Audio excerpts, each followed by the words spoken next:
हिमाचल में बसते हैं महादेव।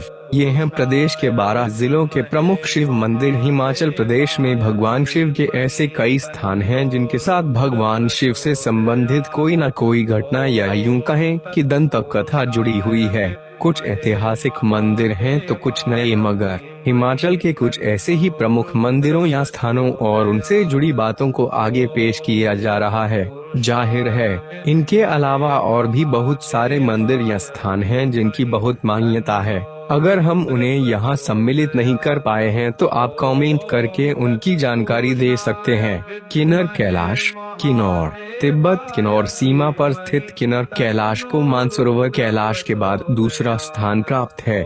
किन्नर कैलाश किन्नौर के कल्पा की एक प्रख्यात पर्वत चोटी है जो 6500 मीटर ऊंची है। इसी पर शिवलिंग स्थापित है। बताया जाता है कि किन्नर कैलाश पर्वत दिन में 7 बार रंग बदलता है। शिवलिंग के दर्शन के लिए दूर दूर से श्रद्धालु पहुंचते हैं। किन्नर कैलाश स्थित शिवलिंग की ऊंचाई 40 फीट और चौड़ाई 16 फीट है।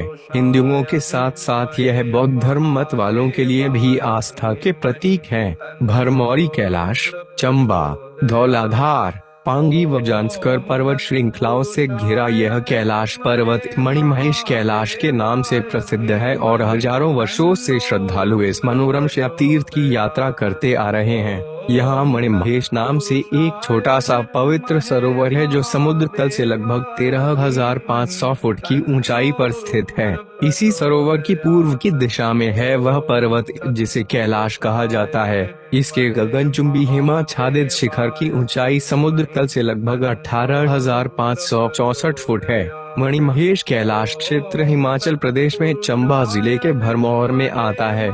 श्रीखंड कैलाश। कुल्लू। श्रीखंड महादेव हिमाचल के ग्रेट हिमालयन नेशनल पार्क से सटा है। श्रीखंड महादेव के दर्शन के लिए 18,570 फीट ऊंचाई पर चढ़ना होता है। स्थानीय लोगों के अनुसार इस चोटी पर भगवान शिव का वास है। इसके शिवलिंग की ऊंचाई 72 फीट है। यहाँ तक पहुँचने के लिए सुंदर घाटियों के बीच से एक ट्रैक है। डंडा।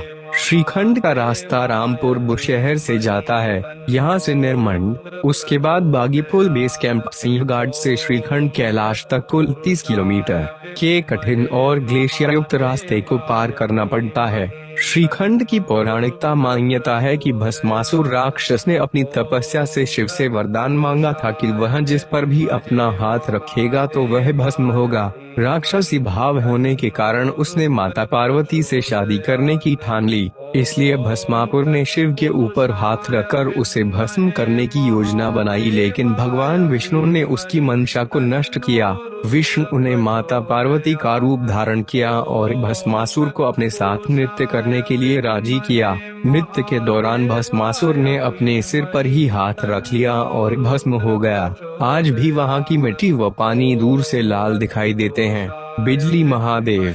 कुल्लू। प्रदेश के कुल्लू में स्थित बिजली महादेव। कुल्लू का पूरा इतिहास बिजली महादेव से जुड़ा हुआ है। कुल्लू शहर में ब्यास और पार्वती नदी के संगम के पास एक ऊंचे पर्वत के ऊपर बिजली महादेव का प्राचीन मंदिर है। पूरी कुल्लू घाटी में ऐसी मान्यता है कि यह घाटी एक विशालकाय सांप का रूप है। इस सांप का वध भगवान शिव ने किया था। जिस स्थान पर मंदिर है वहाँ शिवलिंग पर हर 12 साल में भयंकर आकाशीय बिजली गिरती है। बिजली गिरने से मंदिर का शिवलिंग खंडित हो जाता है। यहाँ के पुजारी खंडित शिवलिंग के टुकड़े एकत्रित कर मक्खन के साथ इसे जोड़ देते हैं। कुछ ही माह बाद शिवलिंग एक ठोस रूप में परिवर्तित हो जाते हैं। कुल्लू घाटी के लोग बताते हैं कि बहुत पहले यहाँ कुलांत नामक दैत्य रहता था। दैत्य कुल्लू के पास की नागन धार से अजगर का रूप धारण कर मंडी की घोघर धार से होता हुआ लाहौल स्पीति से मखान गांव आ गया। दैत्य रूपी अजगर कुंडली मारकर ब्यास नदी के प्रवाह को रोककर इस जगह को पानी में डुबोना चाहता था। इसके पीछे उसका उद्देश्य यह था कि यहाँ रहने वाले सभी जीव जंतु पानी में डूबकर मर जाएंगे। भगवान शिव कुलांत के इस विचार से चिंतित हो गए। बड़े जतन के बाद भगवान शिव ने उस राक्षस रूपी अजगर को अपने विश्वास में लिया। शिव ने उसके कान में कहा कि तुम्हारी पूंछ में आग लग गई है। इतना सुनते ही जैसे ही कुलांत पीछे मुड़ा, तभी शिव ने कुलांत के सिर पर त्रिशूल वार कर दिया। त्रिशूल के प्रहार से कुलांत मारा गया। कुलांत के मरते ही उसका शरीर एक विशाल पर्वत में बदल गया। उसका शरीर धरती के जितने हिस्से में फैला हुआ था, वह पूरा की पूरा क्षेत्र पर्वत में बदल गया। कुल्लू घाटी का बिजली महादेव से रोहतांग दर्रा और उधर मंडी के घोघरधार तक की घाटी कुलांत के शरीर से निर्मित मानी जाती है। कुलांत से ही कुल्लू और इसके बाद कुल्लू नाम के पीछे यही किंवदंती कही जाती है। बिजली महादेव कुल्लू दाश हर 12 साल में शिवलिंग पर गिरती है बिजली। पूरी कुल्लू घाटी में ऐसी मान्यता है कि यह घाटी एक विशाल काय सांप का रूप है। इस सांप का वध भगवान शिव ने किया था। जिस स्थान पर मंदिर है, वहाँ शिवलिंग पर हर 12 साल में भयंकर आकाशीय बिजली गिरती है। बिजली गिरने से मंदिर का शिवलिंग खंडित हो जाता है। यहाँ के पुजारी खंडित शिवलिंग के टुकड़े एकत्रित कर मक्खन के साथ इसे जोड़ देते हैं। कुछ ही माह बाद शिवलिंग एक ठोस रूप में परिवर्तित हो जाते हैं। इस शिवलिंग पर हर 12 साल में बिजली क्यों गिरती है और इस जगह का नाम कुल्लू कैसे पड़ा, इसके पीछे एक पौराणिक कथा है जो इस प्रकार है। कुल्लू घाटी के लोग बताते हैं कि बहुत पहले यहाँ कुलांत नामक दैत्य रहता था। दैत्य कुल्लू के पास की नागन धार से अजगर का रूप धारण कर मंडी की घोघर धार से होता हुआ लाहौल स्पीति से मखान गांव आ गया। दैत्य रूपी अजगर कुंडली मारकर ब्यास नदी के प्रवाह को रोककर इस जगह को पानी में डुबोना चाहता था। इसके पीछे उसका उद्देश्य यह था कि यहाँ रहने वाले सभी जीव जंतु पानी में डूबकर मर जाएंगे। भगवान शिव कुलांत के इस विचार से चिंतित हो गए। बड़े जतन के बाद भगवान शिव ने उस राक्षस रूपी अजगर को अपने विश्वास में लिया। शिव ने उसके कान में कहा कि तुम्हारी पूंछ में आग लग गई है। इतना सुनते ही जैसे ही कुलांत पीछे मुड़ा, तभी शिव ने कुलांत के सिर पर त्रिशूल वार कर दिया। त्रिशूल के प्रहार से कुलांत मारा गया। कुलांत के मरते ही उसका शरीर एक विशाल पर्वत में बदल गया। उसका शरीर धरती के जितने हिस्से में फैला हुआ था, वह पूरा की पूरा क्षेत्र पर्वत में बदल गया। कुल्लू घाटी का बिजली महादेव से रोहतांग दर्रा और उधर मंडी के घोघरधार तक की घाटी कुलांत के शरीर से निर्मित मानी जाती है। कुलांत से ही कुल्लू और इसके बाद कुल्लू नाम के पीछे यही किंवदंती कही जाती है। कुलांत दैत्य के मारने के बाद शिव ने इंद्र से कहा कि वे 12 साल में एक बार इस जगह पर बिजली गिराया करें। हर 12वें साल में यहाँ आकाशीय बिजली गिरती है। इस बिजली से शिवलिंग चकनाचूर हो जाता है। शिवलिंग के टुकड़े इकट्ठा करके शिव जी का पुजारी मक्खन से जोड़कर स्थापित कर लेता है। कुछ समय बाद पिंडी अपने पुराने स्वरूप में आ जाती है। बैजनाथ महादेव कांगड़ा। बैजनाथ 13वीं शताब्दी के बने शिव मंदिर के लिए प्रसिद्ध है। बैजनाथ अर्थात वैद्य प्लस नाथ, जिसका अर्थ है चिकित्सा अथवा औषधियों का स्वामी।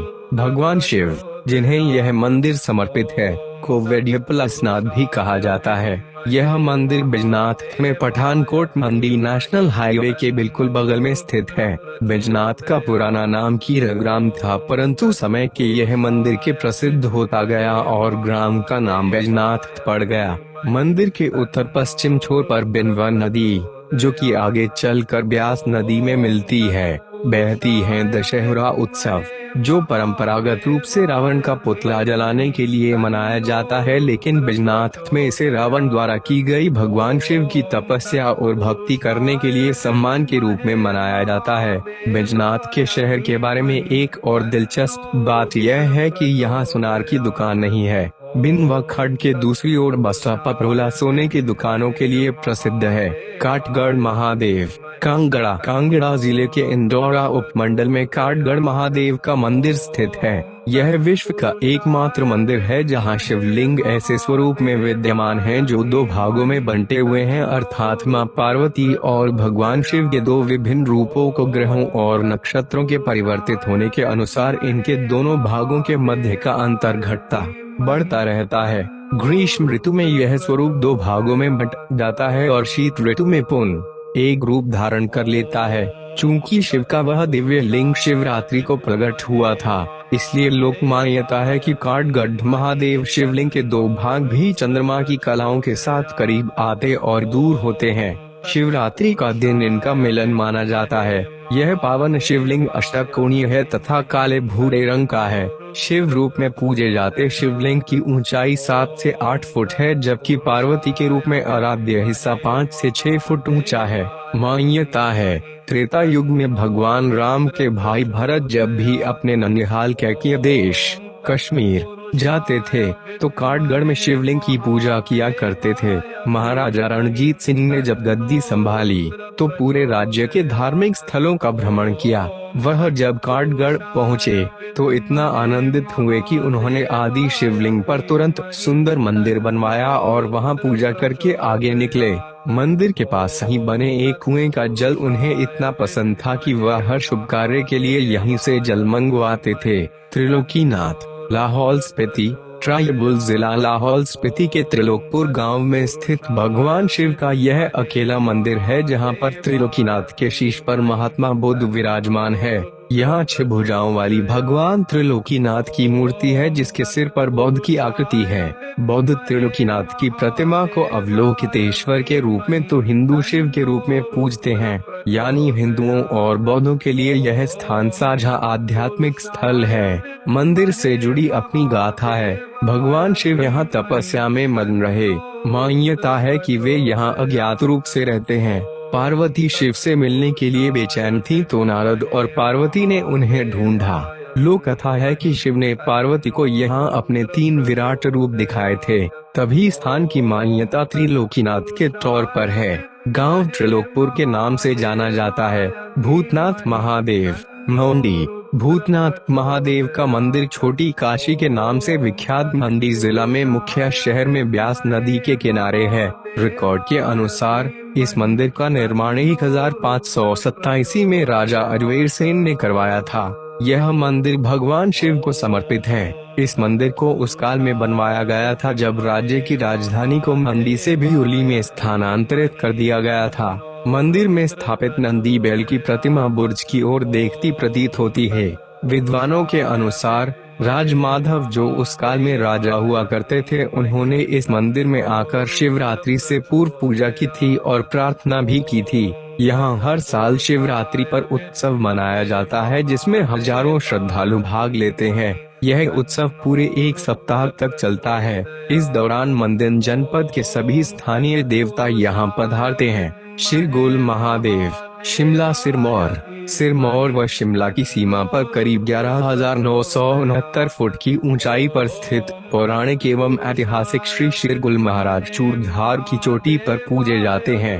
चूड़धार में जहां अब विशालकाय शिव प्रतिमा है, वहां पर प्राकृतिक शिवलिंग होता था। ऐसा भी कहा जाता है कि आदि शंकराचार्य ने अपने हिमाचल प्रवास के दौरान यहाँ शिव की आराधना के लिए शिवलिंग की स्थापना की थी। पुराने जमाने में जब पहाड़ी राज्यों के लोग दिल्ली जाते थे तो वहाँ पर मुगल शासक व उनकी सेना के लोग पहाड़ी लोगों को लूट लेते थे।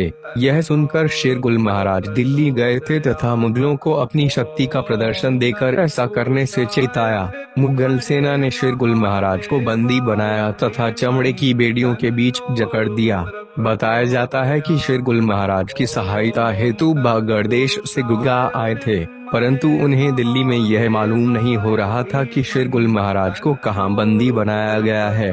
ऐसे में मुगल शासन में भंगायण ने गुगा को शिरगुल महाराज के बंदी वाले स्थान के बारे में संकेत दिया, जिसके बाद गुगा ने शिरगुल महाराज को मुगलों की कैद से मुक्त करवाया। तब से यह भी मान्यता है कि शिरगुल महाराज एक पहाड़ी पर तथा माता भंगायण देवी को हरिपुर धार की पहाड़ी पर आमने सामने बसाया गया। यही नहीं, शिरगुल महाराज मानवीय संघर्ष के बाद देव स्थान तक पहुँचे। यह भी किंवदंती है कि पांडव भी अज्ञातवास के दौरान चूड़धार पहुँचे थे। शिरगुल महाराज के बारे में यह भी कहा जाता है कि वह अपने भक्तों से जल्दी नाराज नहीं होते हैं। चूड़धार पहुंचने के लिए जिला सिरमौर के नौहराधार, शिमला जिला के चौपाल उपमंडल के अंतर्गत आने वाले सराहन से श्रद्धालु पहुंच सकते हैं। सराहन से करीब 5 घंटे का पैदल मार्ग चूड़धार पहुंचने का है, जबकि नौहराधार से करीब 8 घंटे का पैदल मार्ग चूड़धार पहुंचने का है। रंगनाथ महादेव बिलासपुर 1000 वर्ष पुराना रंगनाथ मंदिर शिव को समर्पित था। रंगनाथ मद्रास तमिलनाडु में श्रीरंगम देवता के नाम से विष्णु कहे गए हैं, पर बिलासपुर के रंगनाथ महादेव हैं। 9वीं शताब्दी में बने रंगनाथ महादेव के मंदिर को महाराजा इलदेव ने बनवाया था। इसके आधार पर प्रतिहार शैली की झलक थी। हालांकि इसके परिसर में कई लघु मंदिर भी थे। लोगों के अनुसार जब बारिश के लिए इस शिव मंदिर स्थित शिवलिंग पर जल धारा डालते थे और वह सतलुज नदी में मिलती थी तो एकाएक बारिश शुरू हो जाती थी। यह एक पुरानी मान्यता थी। सतलुज की गहराइयों में डूबने से पहले शिव पार्वती नंदी की मूर्तियां नए शहर के रंगनाथ मंदिर में रख दी गई हैं। आज भी पुराने मंदिर के अवशेष हर साल जल समाधि लेते हैं और पानी उतरने पर फिर बाहर आते हैं। अब इस मंदिर की कहानियां लोक गायकों, कवियों और साहित्यकारों की रचनाओं तक ही सीमित रह गई हैं। गसोतेश्वर महादेव, हमीरपुर। कहा जाता है कि गसोता शब्द गोस्नोत को मिलाकर बना है, यानी गुओं के लिए पानी का स्रोत। पांडवों को अज्ञातवास के दौरान छिपाने के लिए जगह की तलाश कर रहे थे। वहां पर भीम ने घराट चलाने की सोची और रात को ब्यास के पानी को मोड़कर कुहल से घराट की तरफ लाने लगे तो किसी के आने की आवाज का आभास हुआ। उन्होंने सोचा कि सुबह हो गई है। भीम सामान यहाँ फेंक कर चल दिए। पांडव गसोता पहुँचे तो यहाँ पर भयंकर सूखा पड़ गया और पानी के बिना गायें तड़पने लगीं। भीम ने भूमि पर गदा से प्रहार किया और वहाँ पर जल स्रोत फूट पड़ा। यह जल स्रोत आज भी यहाँ है। गसोता महादेव में शिवलिंग हजारों साल से स्थापित है। कहते हैं कि एक किसान इसी गांव में खेत में हल जोत रहा था। इस प्रक्रिया के दौरान हल खेत में किसी वस्तु से टकराया तो उससे जल धारा निकली। दोबारा टकराया तथा उससे दूध निकला। तीसरी बार भी जब यह क्रम जारी रहा तो उससे खून निकला तथा किसान की आंखों की ज्योति बुझ गई। किसान को इस संदर्भ में आए स्वप्न के आधार पर वहां स्वयंभू शिवलिंग निकला तथा उसे स्थापित करने के लिए कहा गया। पुराणों के अनुसार पांडव अज्ञातवास के दौरान गसोता में रुके थे और कुछ समय यहाँ व्यतीत किया था। इसके प्रमाण हजारों सालों से आज भी मौजूद हैं। शिवबाड़ी, ऊना। जिला ऊना के गगरेट उपमंडल में सोमभद्रा नदी के किनारे जंगल में स्थित भगवान शिव का यह स्थान अति रमणीक है। मान्यता है कि किसी समय यह जंगल गुरु द्रोणाचार्य की नगरी हुआ करता था और यहीं पर पांडवों ने गुरु द्रोणाचार्य से धनुर्विद्या के गुर सीखे। इस मंदिर का इतिहास काफी पुराना है। दंत कथा के अनुसार गुरु द्रोणाचार्य प्रतिदिन कैलाश पर्वत पर शिव जी की आराधना करने जाया करते थे। उनकी एक पुत्री थी जिसका नाम जजयाति था। उसने पिता से पूछा कि वह प्रतिदिन कैलाश पर्वत पर क्या करने जाते हैं तो गुरु द्रोणाचार्य ने कहा कि वह प्रतिदिन पर्वत पर शिव की आराधना करने जाते हैं। जजयाति भी एक दिन उनके साथ जाने की जिद करने लगी। गुरु द्रोणाचार्य ने कहा कि वह अभी छोटी है इसलिए वह घर पर ही शिव की आराधना करें। जजयाति शिवबाड़ी में ही मिट्टी का शिवलिंग बनाकर भगवान शिव की आराधना करने लग पड़ी। लोभ रहित बालिका की निस्वार्थ तपस्या देख भगवान शिव बालक के रूप में रोजाना उसके पास आने व उसके साथ खेलने लगे। जजयाति ने यह बात अपने पिता को बताई। अगले दिन गुरु द्रोणाचार्य कैलाश पर्वत पर न जाकर वहीं पास में छिपकर बैठ गए। जैसे ही वह बालक जजयाति के साथ खेलने पहुंचा तो गुरु द्रोणाचार्य उस बालक के प्रकाश को देखकर समझ गए कि यह तो साक्षात भगवान शिव हैं। गुरु द्रोणाचार्य बालक के चरणों में गिर गए और भगवान ने साक्षात उन्हें दर्शन दे दिए। भगवान ने कहा कि यह बच्ची उनको सच्ची श्रद्धा से बुलाती थी इसलिए वह यहाँ पर आ जाते थे। जब जजयाति को इस बात का पता चला तो उसकी खुशी का कोई ठिकाना न रहा। जजयाति ने भगवान शिव से वहीं रहने की जिद कर डाली। उसकी जिद पर भगवान शिव ने स्वयं वहां पिंडी की स्थापना की और वचन दिया कि हर वर्ष बैसाखी के दूसरे शनिवार यहाँ पर विशाल मेला लगा करेगा और उस दिन वह इस स्थान पर विराजमान रहा करेंगे। तत्पश्चात इस मंदिर की स्थापना हुई। बैसाखी के बाद आने वाले दूसरे शनिवार को वह दिन माना जाता है जब भगवान शिव पूरा दिन यहाँ रहकर भक्तों की मनोकामनाएं पूरी करते हैं।